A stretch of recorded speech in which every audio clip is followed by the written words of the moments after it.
ഒരു അധ്യാപകന്റെ കൈപ്പിഴ കൊണ്ട് 6ാം ക്ലാസ്സിൽ പഠനം ഉപേക്ഷിക്കേണ്ടി വന്ന ആമിന എന്ന 70കാരി ഇന്നൊരു എഴുത്തുകാരി കൂടിയാണ്. ക്യാൻസർ പിടിമുറുക്കിയ രാത്രികളിൽ എഴുതിക്കൂട്ടിയ ഡയറി കുറിപ്പുകൾ കോന്തല കിസ്സുകൾ എന്ന പേരുള്ള പുസ്തകമായി പ്രസിദ്ധീകരിച്ചു കഴിഞ്ഞു. ആമിന ജനിച്ചു വളർന്ന കാക്കാട്, കാരശ്ശേരി ഭാഗങ്ങളിലെ സാധാരണക്കാരുടെ ജീവിതം പകർത്തിവെച്ചിരിക്കുകയാണ് അവർ. കോഴിക്കോട് ജില്ലയിലെ മലയോര പ്രദേശമായ മുക്കത്തിനടുത്ത് കാരശ്ശേരി പഞ്ചായത്തിലെ കക്കാട് എന്ന ഗ്രാമം സ്വന്തം നാടിനെ ഓർക്കുമ്പോൾ മനസ്സിൽ എന്തെന്നില്ലാത്ത സന്തോഷമാണ്. ജനിച്ചു വളർന്ന നാടല്ലേ, പിറന്ന മണ്ണിൻ്റെ ചൂരും മണവും ഒന്ന് വേറെ തന്നെ. അത് പറഞ്ഞറിയിക്കാൻ കഴിയില്ല. നമ്മുടെ നാടിൻ്റെ സുഖവും സന്തോഷവും സൗന്ദര്യവും പറഞ്ഞാൽ തീരില്ല. ഒരു ഗ്രാമത്തിൽ ജനിച്ചു വളർന്ന പാറക്കൽ ആമിന എന്ന 70കാരിയുടെ ഓർമ്മകൾ ആറ്റിക്കുറുക്കി വെച്ച പുസ്തകമാണ് കോന്തല കിസ്സുകൾ. ക്യാൻസറിനെ എഴുതി തോൽപ്പിച്ച ആമിനുമ്മ, ജനിച്ച നാടിന്റെ ചരിത്രവും ഒരു കാലഘട്ടത്തിന്റെ സ്നേഹബന്ധങ്ങളും ചേർത്ത് വെച്ച പുസ്തകം. ഞാൻ ഒരിക്കലും വിചാരിച്ചില്ല മോളെ ഇതൊരു പുസ്തകമാവുന്നൊന്നും. നമ്മളിത് പാന വെച്ചല്ലേ മക്കൾ വരെ കാണരുത്. ഞാൻ ഉദ്ദേശിച്ച എന്താ വെച്ചോണ്ടോ, നമ്മളേതായാലും ഇതിന്ന് ബാക്കിയാവില്ല, നമ്മൾ വരച്ചു പോകുമല്ലോ. അന്ന് എൻ്റെ കുടുംബത്തിനെ പറ്റി, എൻ്റെ നാടിനെ പറ്റിയൊക്കെ പിൻകാലത്ത് വലിയ ആൾമാരൊക്കെ തട്ടിക്കൊടിയുമ്പോൾ കണ്ടെടുത്തുകാട്ട് വായിച്ചോട്ടെ.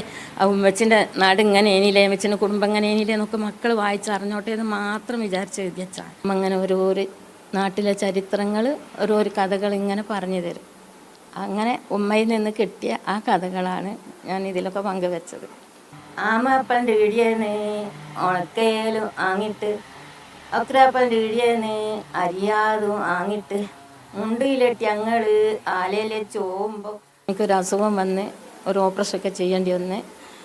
അപ്പോൾ പിന്നെ തീരെ ഉറക്കം വരാത്ത രാവുകൾ, വേദനയും ടെൻഷനും. ഞാൻ എന്തായാലും ഇതിൽ നിന്ന് രക്ഷപ്പെടില്ല. ടെൻഷൻ വന്ന സമയം ആകുമ്പോൾ തീരെ ഉറക്കം വരില്ല. അപ്പോൾ എനിക്ക് രാത്രി നേരം പോലെ ഇറങ്ങി കിട്ടുന്നില്ല. ഇവരെല്ലാവരും കിടന്നുറങ്ങും. എല്ലാവരും ഉറങ്ങിയാൽ പിന്നെ ഞാൻ എണീച്ചിട്ട് കുട്ടികളെ ഡയറികളൊക്കെ ഉണ്ട്, അതൊക്കെ എടുത്തിട്ട് ഞാനിങ്ങനെ എഴുതും. ഞാൻ ഇതിൽ എൻ്റെ ചെറുപ്പത്തിലുള്ള ഓരോ അനുഭവങ്ങളും കഥകളുമാണ്. അങ്ങനെ ഒരു ഡയറി എഴുതി, അത് നിറഞ്ഞെടുത്തേച്ച് പിന്നെ വേറൊന്നിട്ട് അങ്ങനെ 6 ഡയറി ഞാൻ എഴുതി. എനിക്ക് തന്നെ ഇപ്പോൾ അത്ഭുതമാകുക ഞാൻ എപ്പോഴും അതൊക്കെ എഴുതിയത്. 6ാം ക്ലാസ് വരെ മാത്രമാണ് വിദ്യാഭ്യാസം. ജാതി മത രാഷ്ട്രീയ ഭേദമന്യേ എല്ലാവരെയും അക്ഷരങ്ങളിലൂടെ ചേർത്ത് പിടിക്കുന്നുണ്ടവർ. ഞാൻ തോനെയൊന്നും പഠിച്ചിട്ടൊന്നുമില്ല. ഞാൻ 6ാം ക്ലാസ്സിൽ നിന്ന് പോന്നതാണ്. 6ാം ക്ലാസ്സിൽ നിന്ന് തോറ്റു പോന്നതാണ്. പിന്നെ അതിൻ്റെ പിന്നിൽ വേറൊരു കാരണമുണ്ട്, എൻ്റെ പഠനം നിർത്തണ്ടേ. അത് പുസ്തകം വായിക്കുമ്പോൾ നിങ്ങൾക്ക് മനസ്സിലാവും. ഒളിച്ചു വെച്ച ഡയറികൾ പുസ്തകമാക്കി പുറം ലോകത്തെത്തിച്ചത് കുടുംബമാണ്. ഉമ്മയുടെ എഴുത്ത് ആളുകൾ ഏറ്റെടുക്കുമെന്ന വിശ്വാസവും അവർക്കുണ്ട്.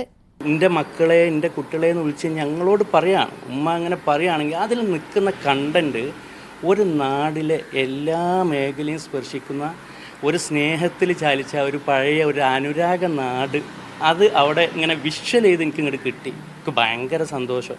ഇത് എഴുതിയത് 2001 നമ്മളെല്ലാവരും ഭയപ്പെടുന്ന ക്യാൻസർ എന്ന രോഗം കൂടി നമുക്ക് വന്നത്.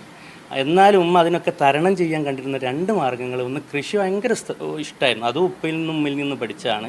രാത്രിയിൽ നിന്ന് ഉമ്മ സ്വയത്തിനും വേണ്ടി വെറുതെ അതിലൊരു ആസ്വാദനം കണ്ടെത്തി എഴുതിയതാണ്. ആ എഴുത്താണ് ഉമ്മ പോലും ആരും വിചാരിക്കാതെ ഇന്ന് ഈ രീതിയിലേക്ക് എത്തിയത്. ആ ഒരു അസുഖ സമയത്ത് വേദന ഇതിൽ കൂടെ മറക്കലായിരുന്നു ഉമ്മയുടെ ഒരു രീതി. പല ഭാഗങ്ങളിലും ഞങ്ങൾ ഒരുപാട് പ്രാവശ്യം കരഞ്ഞിട്ടുണ്ട്. ഇപ്പോൾ ആ പുസ്തകം വായിക്കുമ്പോൾ ഞങ്ങൾ കരഞ്ഞു പോകും. നിങ്ങളും ഇതിനെങ്ങനെ സ്വീകരിക്കും എന്നൊക്കെ കാണാനാണ് നമ്മളോട് കാത്തിരിക്കുന്നത്. ക്യാൻസറിന് മറുമരുന്നായി അമ്മ കൂട്ടുപിടിച്ചതാണ് ഈ ഒരു എഴുത്തിനെ. ഇന്ന് 70ാമത്തെ വയസ്സിൽ അതൊരു പുസ്തകമായിട്ട് ഇറങ്ങുകയാണ്. ഉമ്മയുടെ കോന്തല കിസ്സുകൾ ഇനി ആളുകൾ കിസ്സയായി പറഞ്ഞു നടക്കട്ടെ. എല്ലാ ആശംസകളും നേരുന്നു. ക്യാമറമാൻ സഞ്ജു പൊറ്റമ്മലിനൊപ്പം ദൃശ്യ പുതിയടത്ത്, മീഡിയ 1 കോഴിക്കോട്.